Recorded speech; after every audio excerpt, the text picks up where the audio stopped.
and the positive thing that I feel that we can build on to unite as one human race.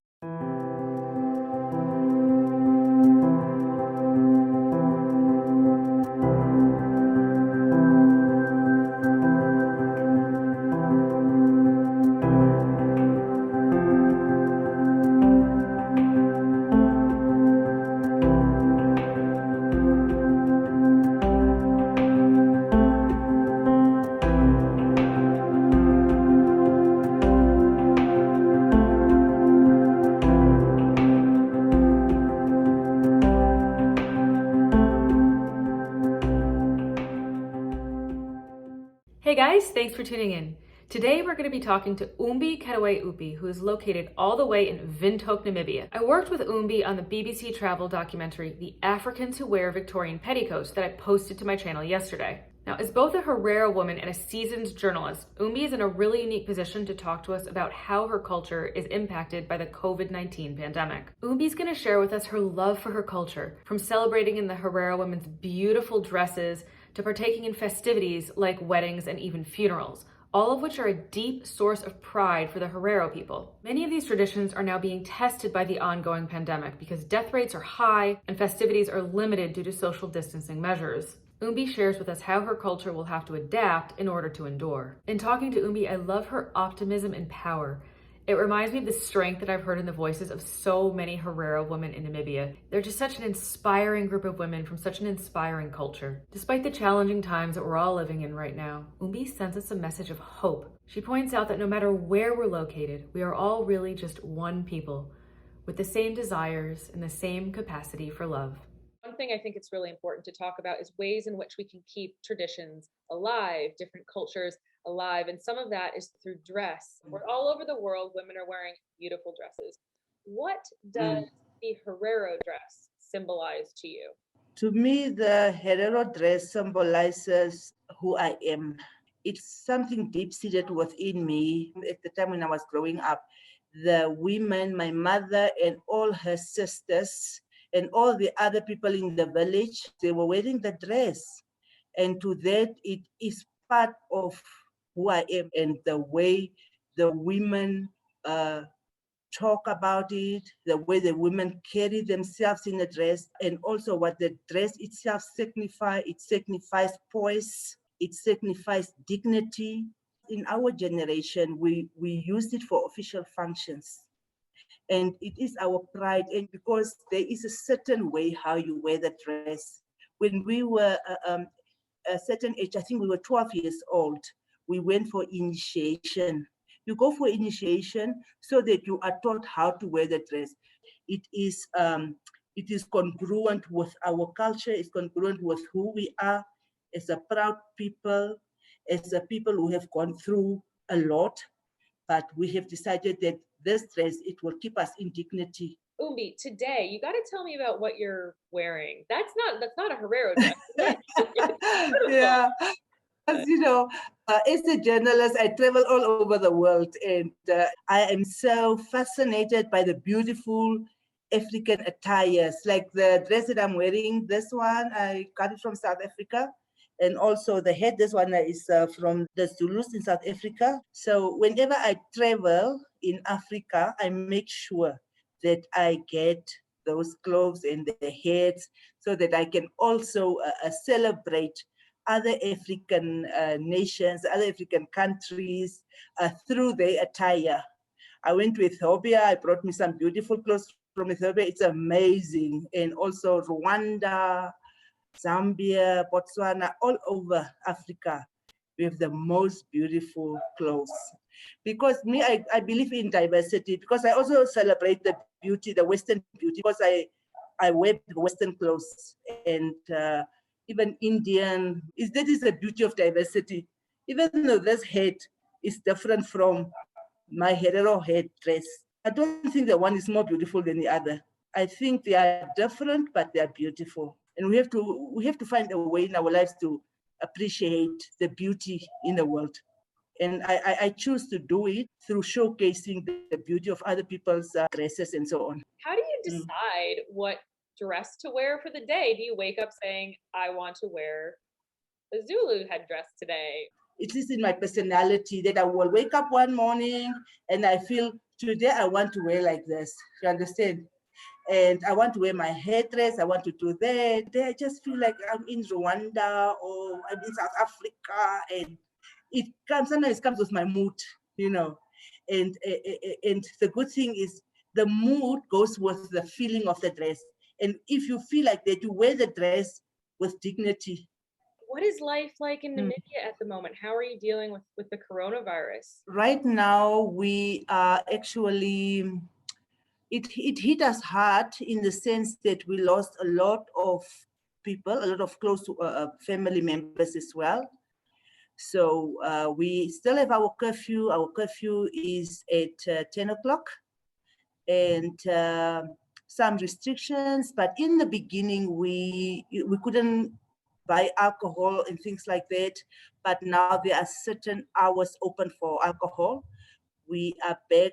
Some of the schools are back to face-to-face classes, and others are still online. So it is bad, but maybe better than South Africa or other countries in the world when you look at the restrictions. And we haven't received our vaccine yet. Is there any expectation as to when Namibia will receive the vaccine? Maybe the next 2 or 3 months, we'll see. But when you look at the whole thing of the pandemic in Namibia, the way I see it, there are good and bad things about that. I think the bad things is that we had to change our way of living, especially as Black people or as Herreros, because when you take like the funerals, this is a place where we come together to socialize. It has quite a different meaning for maybe Westerners, because at the funeral is where the oral history of the Hereros are told. I was there for the first time in Namibia, where I was invited to a Herero funeral. I was very grateful that I was invited, but I was also like, I don't know if I shouldn't impose, I don't know this gentleman. And then they said, no, please come, please come. It would be our honor to have you there. I mean, it was such an honor to be invited. And so I was there, and it was this massive, beautiful gathering of hundreds of Herero people dressed up to Yes.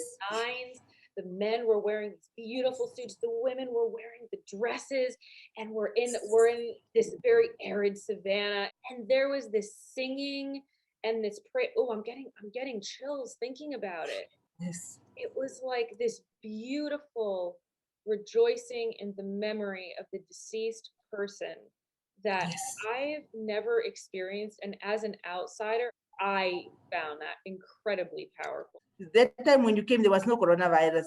And you see how they were setting the big numbers. Now imagine if you have to reduce those numbers to 50 people only. That is where the problem comes in right now. Yeah. By virtue of the way you go around the grave to pay your last respect, the people can actually identify how you are related with one another. And now that the funeral has changed only to 50 people, it has really hit us hard. And I can tell you, Kate, in the last 3 months, we had a lot of deaths because it's very difficult for our people to adhere to the COVID restrictions. They just feel like, how can I not go and bury my mother? I mean, something that we are not used to. So we have to, it's really a cultural practice that is so close to us. I'm taking that funeral in particular because that is how we, as Hereros in particular, and I think all the Africans, how we socialize. We get together, we put on our Herero dresses, we practice our culture, our friendships, and so many decisions are made at these funerals. And then there is the wedding. The wedding is also the same. In our culture, people are even invited over the radio. Everyone in the village is invited. And so when we come there, we come from all over just to give respect and honor to the people who are getting married, and also to show that we are a group of people who really treasure supporting one another based on our own history that was so bad and severe. We really want to keep that closeness and our culture together. And the pandemic has really caused havoc. Most people are getting that coronavirus at the funerals, they get it at the weddings. Not only has the coronavirus been disastrous in terms of deaths, but it has also been incredibly problematic culturally speaking. We had a lot of deaths, especially like last month, the people that I know closely that died from corona, including my ex-husband, maybe 50 people in the last 8 weeks. I think with time, we will maybe start to adapt to the new way. We have seen now that you can change the way of giving sympathy just by sending a message or sending a contribution. And in the past, it was unheard of to just send a Facebook message. But nowadays, even if someone says, "Oh, I'm so sorry," you feel even good. We have to adapt to the new way of living. And also, if we want to preserve us as the people, us over Herreros as a people, because we have already gone through a lot of devastation. I mean, we have survived so far. And I think we have to put our thoughts together and our brains together, and so that we can continue as a people. We cannot let our culture this time destroy us.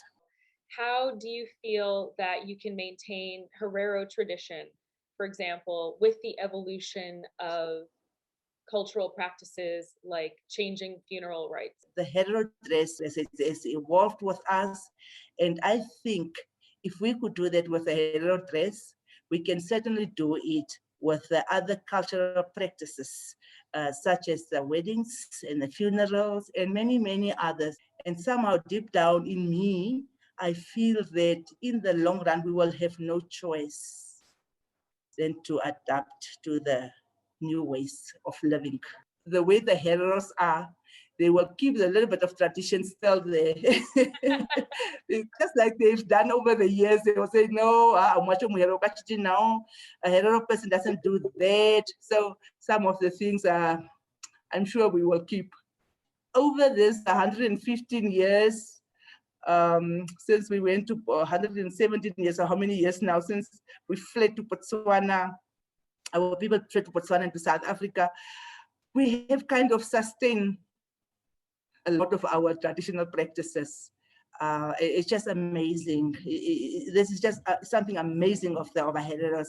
And I know that we'll adapt, but they will definitely retain what makes them Hereros. That is the sense I get from speaking with you and so many other Hereros, that the Herero are incredibly resilient culture. You know, the culture evolves with the times. So the dress has evolved over time, and the practices will have to adapt to the current times, you know, if we're talking about coronavirus. But despite that, it sounds like, you know, you've maintained a balance of keeping the tradition alive and evolving. If we don't do this now, we will never do it, because this corona has shown us, it showed us how valuable we are as human beings. It has to help us really to change our perspective. I think that's a beautiful observation, Umbi. And it sounds like despite the challenges that the pandemic has caused, not only, you know, from a health perspective, but also from a cultural perspective, particularly for African communities and in particular the Herero. But it seems like the silver lining might be this advance in technology that keeps us interconnected within Namibia and outside of Namibia. I mean, we're 7 time zones apart. Oh, 6 now. We just had daylight savings time today. You know, so we're super far, but we're still interconnected. And Umbi, one more thing that I'd love to ask you before we go. Right now, we're all living with the pandemic, whether we're in North America or Southern Africa. What is one thing that you think is a message of hope for the future? What is one thing that we can do as a global society to keep looking forward despite this very tumultuous year? I think the one thing that gives me hope is that we are actually one, because we are fearing one thing, and it's the coronavirus. And we have realized that all of us, we are the same. We have the same needs and we have the same desires. And the positive thing that I feel that we can build on to unite as one human race. Even though we are different, we have seen now that what binds us, we are more similar than that we are different. Whether you are in America, whether you are here, Montreal, wherever, we have the same feelings towards life. And I think with the technology that will even improve or that will even become better, we have to use the technology really to keep closer, because we know that we all strive for one thing, and this for happiness and for love, to share some love and to give to one another. We can look at ourselves, what is it that we can give? Even if it's only advice or something, it helps to make it better for each and everyone. So really, I see something positive in it, because it really made us realize that we are one human race. All right, guys, I hope you liked this video. If you did, please give it a big thumbs up and subscribe at the link below, and I will see you in the next video.